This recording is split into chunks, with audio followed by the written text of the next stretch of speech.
Hello friends, welcome back to my channel মিষ্টি দিদির রান্নাঘর। আজ আমি একটা নতুন রেসিপি নিয়ে তোমাদের কাছে আবার চলে এসেছি। চলো দেখি রেসিপিটা কিভাবে করা হয়।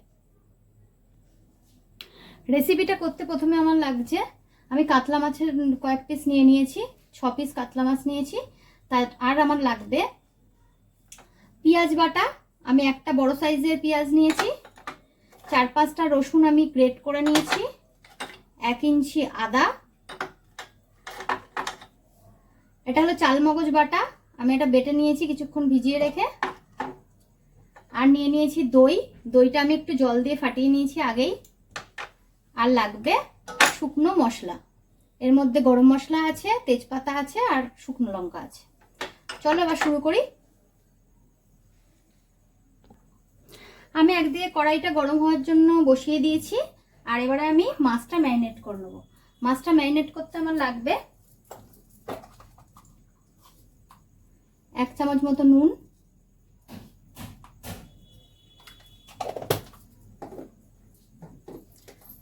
আর লাগবে অল্প একটু হলুদ। মাছটা তোমরা পাতিলেবু দিয়েও ম্যারিনেট করতে পারো, কিন্তু আমি যেহেতু এর মধ্যে টক দই দিয়ে করব তাই জন্য আমি পাতিলেবুটা দিলাম না। আর এর মধ্যে দিয়ে দেবো অল্প একটু সর্ষের তেল।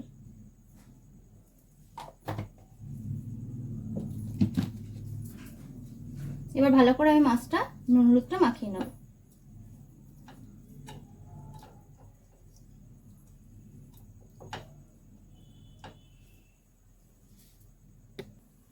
কড়াইটা গরম হয়ে গেছে, এবার আমি এর মধ্যে দিয়ে দেবো সর্ষের তেল 4 টেবিল চামচ মতো, কারণ মাছটা আমাদের ভালো করে ভাজতে হবে।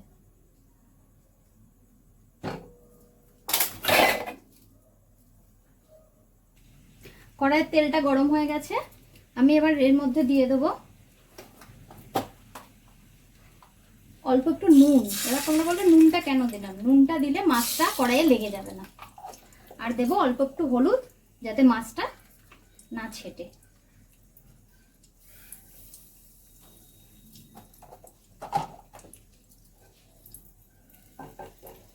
এবার আমি কড়াইয়ের মধ্যে একে একে মাছগুলো দিয়ে ভেজে নেব।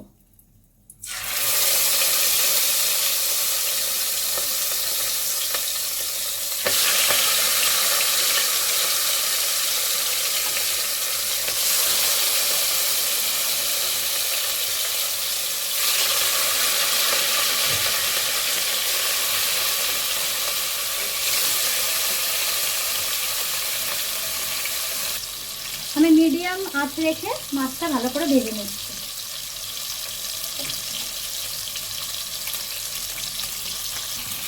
মাছটা আমার ভাজা হয়ে গেছে, এবার আমি এক এক করে মাছগুলো তুলে নেব।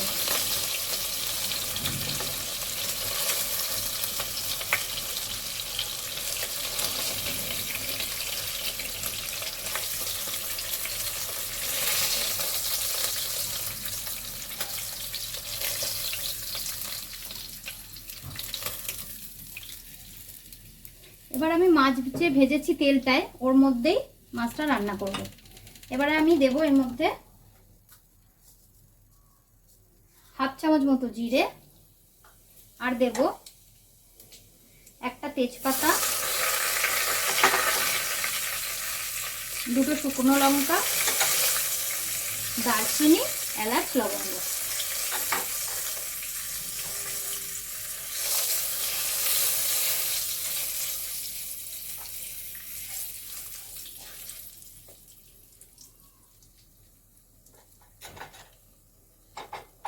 এবার আমি এর মধ্যে দিয়ে দেবো যে পেঁয়াজটা, আমি একটা গোটা বড় পেঁয়াজ বেটে রেখেছিলাম, সেই পেঁয়াজটা।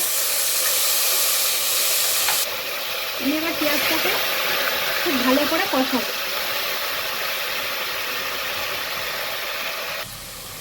পেঁয়াজটা হালকা ভেজে নিলাম, এবার আমি এর মধ্যে দিয়ে দেবো যে গ্রেট করেছিলাম রসুনটা। এখানে 4-5 কোয়া মতো রসুন আছে, আর 1 ইঞ্চি মতো আদা গ্রেট করা আছে। এটাকে আমি ভালো করে কষিয়ে নেব।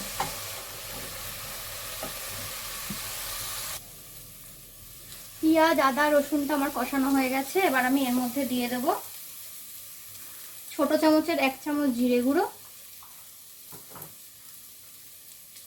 আর ছোট চামচের 1 চামচ ধনে গুঁড়ো। আর এর মধ্যে আমি দেব হাফ চামচ মতো চিনি। এটা দিচ্ছি এর জন্যে কারণ আমি টক দই দিয়ে রান্নাটা করব। এবারে আমি এই মশলার মধ্যে দিয়ে দেব চালমগজ যে আমি বেটে রেখেছিলাম সেই বাটাটা, আর দিয়ে দেবো অল্প একটু জল। আমি হাফ কাপ মতো জল এর মধ্যে অ্যাড করে দিলাম। এবার আমি এটাকে ভালো করে মিশিয়ে নিয়ে কিছুক্ষণ মশলাটাকে কষাবো। মশলাটা আমার খুব ভালো করে কষানো হয়ে গেছে, দেখতেই পাচ্ছ অল্প করে তেল ছেড়েছে। এবার আমি এর মধ্যে দিয়ে দেবো যে দইটা ফাটিয়ে রেখেছিলাম, এর মধ্যে অল্প একটু জল দিয়ে দিয়েছিলাম যাতে দইটা কড়াইয়ে দিলে ফেটে না যায়।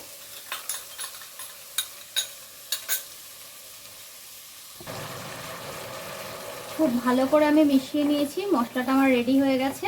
এবার আমি এর মধ্যে দিয়ে দেবো দইয়ের যে বাটিটা ছিল তার 1 কাপ মতো 1 বাটি জল। এবার আমি এটা ঢাকা দিয়ে দেবো।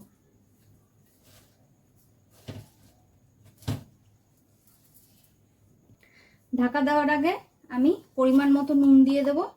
যেহেতু মাছে নুন ছিল তাই আমি একটু কমই দিলাম, এটা তোমরা তোমাদের স্বাদ মতো নুন দিয়ে দিও।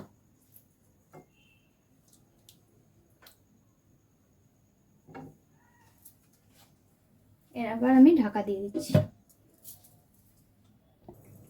গ্রেভিটা আমাদের ফুটে গেছে, আমি এবার এর মধ্যে মাছগুলো এক এক করে দিয়ে দেবো।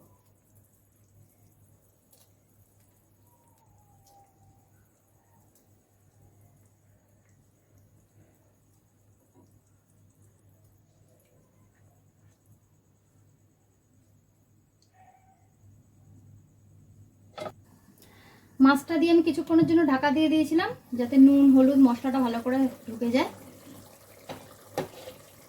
দেখো মাছটা আমার হয়ে গেছে, এবার আমি এটা নামিয়ে নেব। আমার দই কাতলা রেডি হয়ে গেছে। তোমরা যদি চাও এর মধ্যে ধনেপাতা দিয়েও গার্নিশ করতে পারো, আমি ধনেপাতাটা দিলাম না, আর কেউ যদি চাও গরম মশলাও দিতে পারো। Thanks for watching. ভালো লাগলে লাইক কমেন্ট শেয়ার করে দিও, সাবস্ক্রাইব করে দিও। দেখা হচ্ছে আরও একটা রেসিপি নিয়ে নতুন এক ভিডিওতে। ততক্ষণের জন্য টাটা।